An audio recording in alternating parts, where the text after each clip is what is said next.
Well, my name is Jaime Mrartín.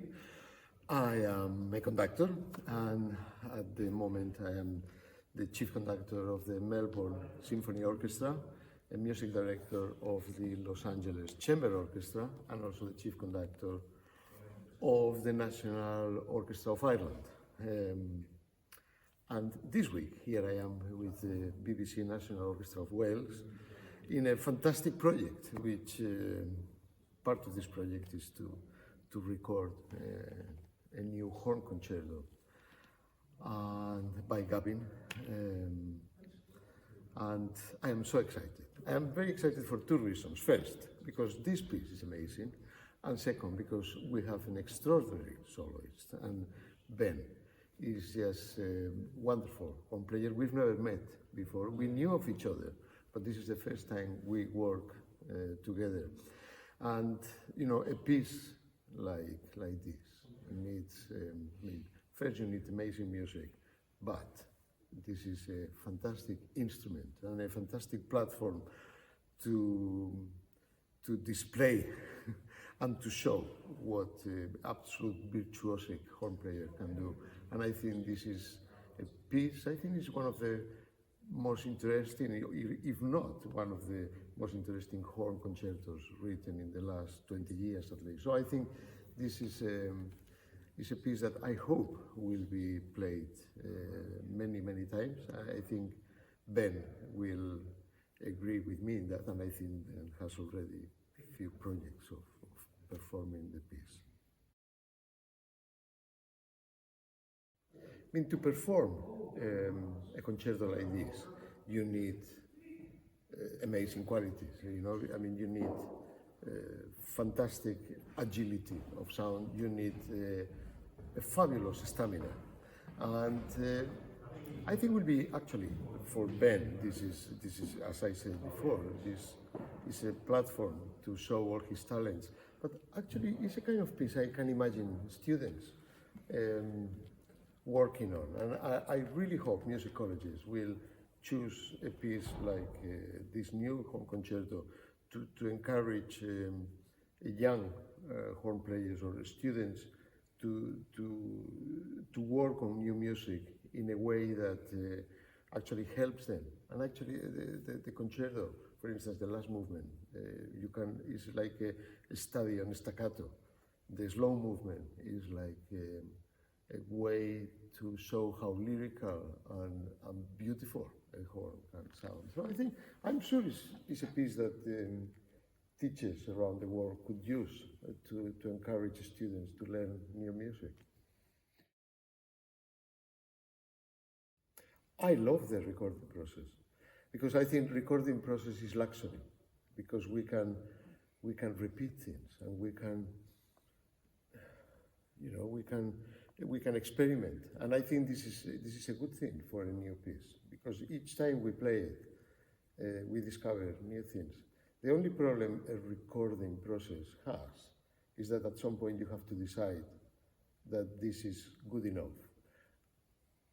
But when something is good enough, I mean, it's never good enough. I mean, for us, and I mean, I don't want to say that musicians, we are all perfectionists, but that's the only problem, when you have the chance to do it again, that you think, okay, let's do it again, maybe we can improve this. But in a way, I think this makes the whole process very exciting.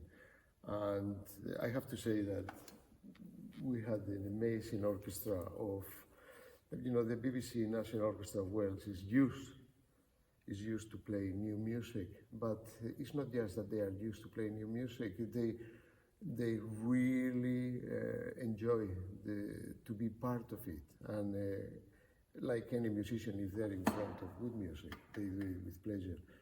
And I think, yeah, of course, in the concerts, the good thing about this week, we are doing both things. We are recording, and then we are going to perform concerts that actually we are recording also. So I think in the concert we can forget about some things and just go for the performance. But I think it's something about the recording process that allows you to look back into things that I think is very satisfying. It is actually many years ago, I did one of his pieces with the Manchester Camerata, and I remember this was one of the first times I've ever conducted. That was at the very beginning of my life as conductor. You know, I've been all my life a flute player. I used to be principal flute of the London Philharmonic Orchestra, the Chamber Orchestra of Europe. So this is a relatively new life for me. So I am a young conductor in an old body. I haven't been doing this for that long, but actually one of the first pieces I conducted was by chance, a piece by Gavin. Well, each movement has different challenges and different difficulties. For instance, the first movement, which actually I love the first movement, and the opening with is like slowly the whole sound and the whole world is waking up, and the way you have to control the sound, I find that very challenging. And then this faster section, I think, is fantastic. I had so much time, so much good time studying the piece and imagining what is going to sound with the orchestra. The second movement, I find, is a festival of sounds, and I love it. I think the way, for me, is almost magic.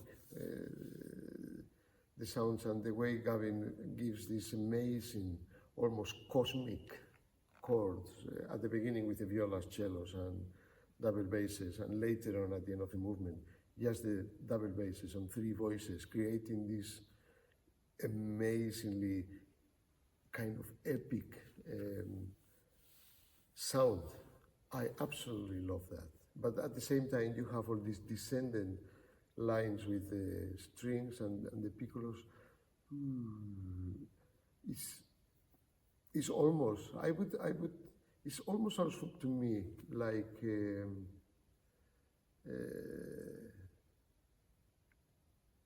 it's a kind of impressionistic music, you know. It is without copying anybody, but it brings me this amazing emphasis in the sound.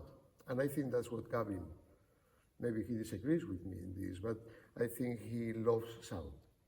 And the way he orchestrates, I think is so incredibly clever, and particularly the way he uses percussion. I was just talking to percussion players after the session, saying well done to them, and they had a ball doing the piece, because everybody has something to do, but it's really written in a fascinating way and makes sense in the context. So it's, actually Gavin is there listening. It's not that I'm not saying this, you know, maybe that's not what you are trying, but I love the way, the palette of sounds that he uses.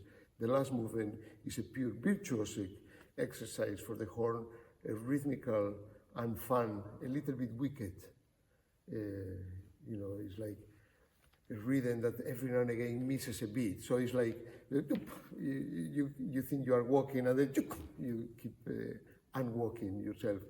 And I think this is the most challenging movement for the orchestra, because it needs the attention of everybody.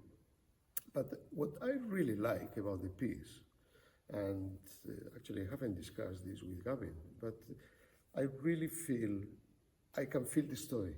And for me, that's very important with a new piece or with a piece written 200 years ago, I don't mind. As long as, you have new sounds, different ways of writing, which I love the way Gavin writes, but I can follow the story. I can follow the story, and I feel the sound helps to carry the story. And you can feel an arc from beginning to the end of the piece that I find very satisfying. No, it's not my first time. I have worked with the orchestra a few times. Maybe this is my third or fourth time. We even did a prom last summer together, and it's a wonderful orchestra, an orchestra I absolutely love working with, and I am looking forward to this concert and to many more.